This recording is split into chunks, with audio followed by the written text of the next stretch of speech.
ప్రభుత్వ medical కాలేజీలను private వ్యక్తుల చేతికిస్తే పేద విద్యార్థులకు ఉచిత వైద్య విద్య దూరం అయ్యే ప్రమాదం ఉందని మాజీ మంత్రి కాకాని గోవర్ధన్ రెడ్డి తెలిపారు.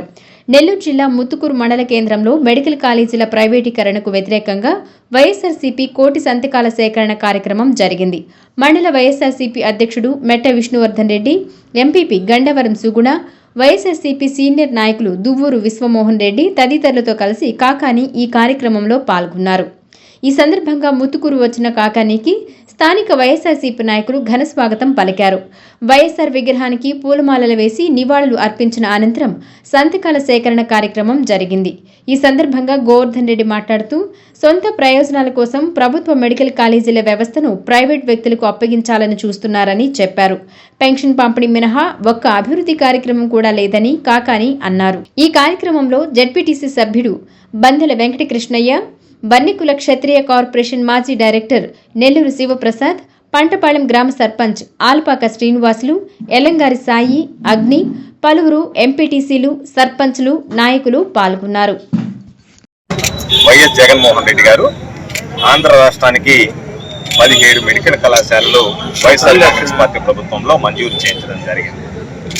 17 మెడికల్ కళాశాలల్లో 7 కళాశాలలు పూర్తయ్యాయి. 5 మెడికల్ కళాశాలల్లో దాదాపుగా అడ్మిషన్లు కూడా ప్రారంభమయ్యాయి.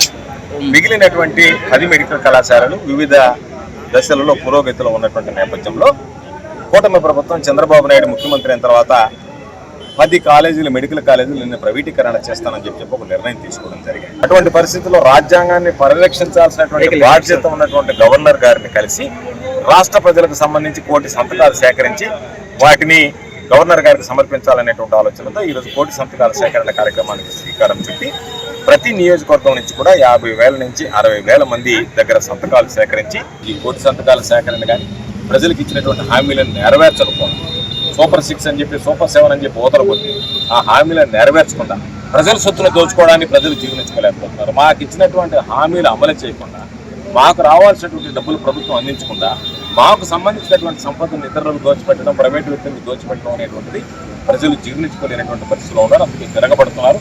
అందుకే ఈ కోటి సంతకాల సేకరణ కార్యక్రమం ఎక్కడికి వెళ్ళినా ఉద్యమ రూపం దాల్చిందంటేనే దాని అర్థం. కాబట్టి ఖచ్చితంగా రాబోయేటువంటి రోజుల్లో అధికారం ఉన్నా లేకపోయినా ప్రజలకు అండగా ఉంటాం, ప్రజలకు అన్ని విధాల అండదండలు అందిస్తాం.